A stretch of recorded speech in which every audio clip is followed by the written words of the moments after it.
Now, before working here at the Roadshow, I worked alongside Giovanni and Kim, 92 Pro FM. I was with them 20 years ago when we, along with the rest of the world, watched the tragic events of 9/11 unfold. And like so many others, we wanted to do something to help. And we knew who to call right away, and that was our friends Nick, Ron, and Peter Carty. Together, along with the community, we sent 25 trailer trucks and over $500,000 to the first responders and those assisting at Ground Zero. And it all started with an idea and a phone call.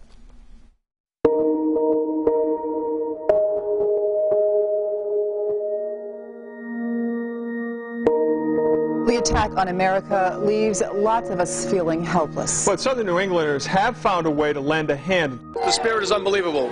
It's these people are coming out, they're working their hearts out.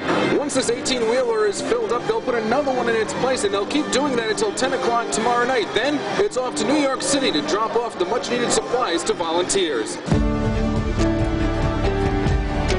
Do you remember where you were when you heard the plane hit the World Trade Center? I do, because our show just ended. You and I walked into the office, which is a few steps from where I am right now, and you sat down at your desk, and Kim was still in here, and you went on MSNBC and said, oh, look at that. MSNBC says a plane hit the World Trade Center. We had a sister station across the hall, and they were the only ones who had a TV, and everybody was gathered around it.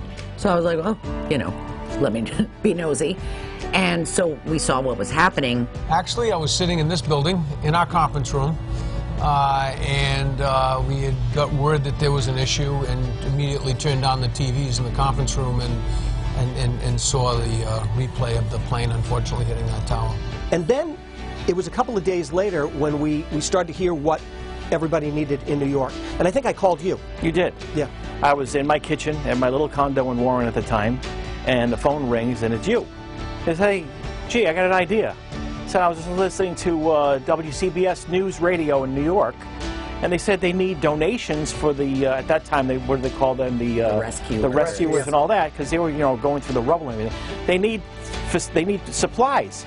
I said, maybe we ought to get a trailer truck together or something, and who would we get to do that? And then of course, we all said, the Cartys. If you see new volunteers coming in, please direct them to the table first. We got a call from Gio, and a few minutes later, we were just deep into it. I think the two of us were down in West Warwick. Yep. You were in Swansea collecting stuff, and I remember the two of us going there early in the morning. They already had the 18-wheeler there. Yep. Walking in that 18-wheeler and saying, we're never going to fill this up. Little did we know. Little did we know. It was crazy. Everybody just wanted a tangible way to help. So we had a trailer at Route 2, a trailer at West Warwick.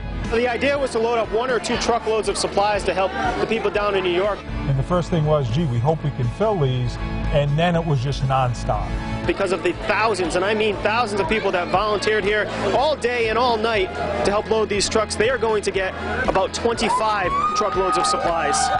Everyone came from people that were youngsters that were out of school that day because everything was closed down, to college students and everyone in between. A lot of the police departments, fire departments, they had some training camps that they were running. They came. Well, you know, you wish it never happened, obviously, but you're humbled by the whole experience for sure. Even now, when you watch things, it's all I can feel is that day we all spent together. Yeah. Oh, absolutely. Absolutely. Still gives me goosebumps. Still makes me cry. USA! USA! I think about the people we met that day and who they were. Some of our listeners we already knew all came down, but we met a lot of people that day that just continue to have significance in my life. You guys are the most amazing people I have ever met in my life. I'm so glad I live here, and I'm so glad I work here. If you remember during the day, there was a rainbow that went over the parking lot that was there. The clouds that were around the rainbow had this like golden backlit quality, which I know is a real scientific thing, but it was so spiritual almost. And one plane flies right through the rainbow. It's amazing. I knew there'd be an outpouring. I just never expected it to be so emotional. It's just huge. As bad as this week has been for everybody, most of the people have left here with tears in their eyes, have made new friends, and I think in just maybe just a little bit has been uplifted, just a little bit, and be proud to be an American and live in this country. The video was really done well. Richard Fontaine and his friend Dawn did the video, and so everything that you see from Rhode Island all the way through to New York, that was all done by Richard and Dawn. As far as getting in the truck going down there, it was very interesting because there were 0 cars on the highway. We had a state police escort from West Warwick to Ground Zero, or as close as we got to it. So it was a huge caravan down. We had a whole bunch of volunteers who wanted to go after work. Some of them worked all day with us. Everyone that was doing all this work, part of in their mind was, will these goods get there?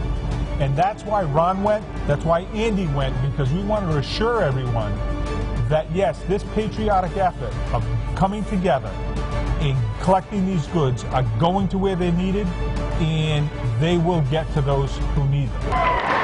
It was kind of surreal and something you wish you never had to do. It's tragic that what happened, but the coming together of everyone in our community was something that we'll never forget. You're just mesmerized by the whole situation. You're doing what you think is the right thing to do at the time. Thank you very much. Thank you. Thank you very much. The feeling of just being able to help each other, to help those we didn't even know. Although some did know people that unfortunately were devastated by this, most people were helping people they had never met and never probably would meet. This is what America's all about right here. Thank you very much.